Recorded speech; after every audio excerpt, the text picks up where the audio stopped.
Today we are looking at the hormonal therapy. The hormonal therapy in case of the breast carcinoma, which has the ER and the PR positive cases.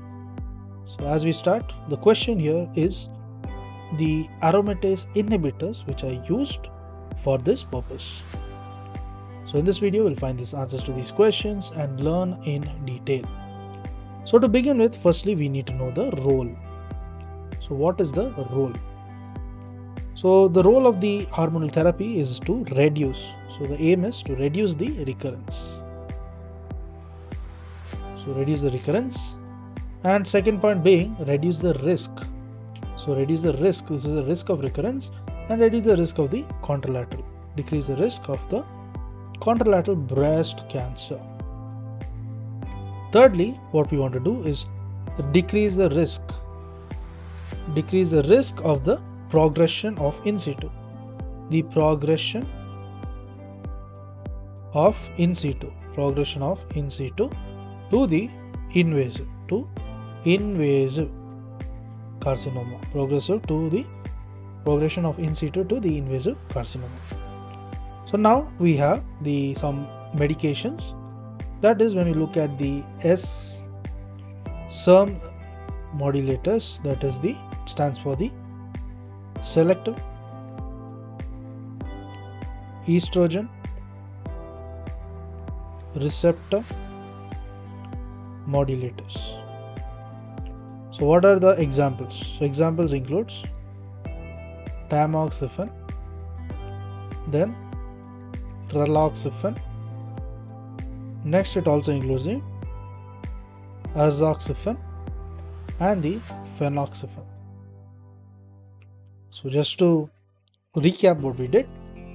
So the hormonal therapy in breast, first we need to know the role and the purpose of this. So the role and purpose is that there is a decrease in the recurrence, that is one. And then there is a decrease in the contralateral breast carcinoma, that is another one. And thirdly, there is also a decrease in the risk. So a decrease in the risk in what? In progression of in situ to the invasive carcinoma. So there are some medications, that is SERM. So SERM stands for the selective estrogen receptor modulators. So what does it include? It includes the tamoxifen, it includes the raloxifene, the azoxyphene and the phenoxyphene. So these are the medication.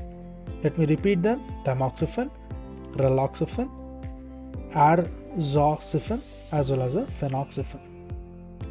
Then we'll be moving on to the aromatase inhibitors.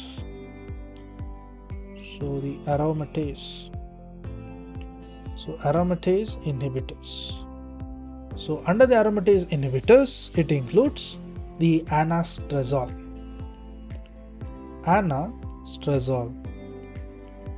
and then there is a letrozole. Anastrozole, then letrozole, as well as the exemestane.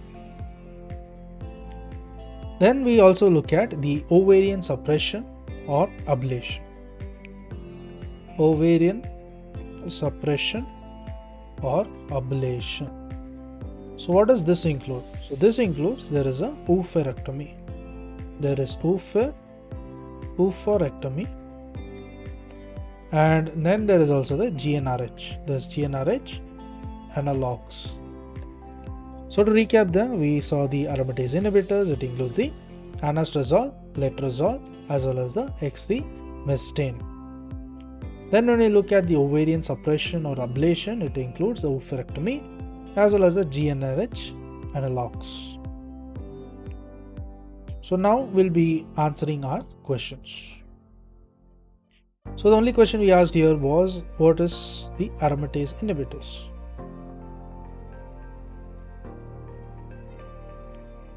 Aromatase inhibitors. So the aromatase inhibitors, it includes the anastrozole. Then there is also the letrozole.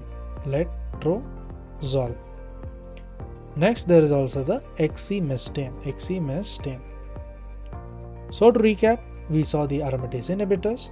The examples are the anastrozole, then comes the letrozole, and then is the exemestane. So this was about the hormonal therapy in breast carcinoma. So to learn and grow daily, please do subscribe.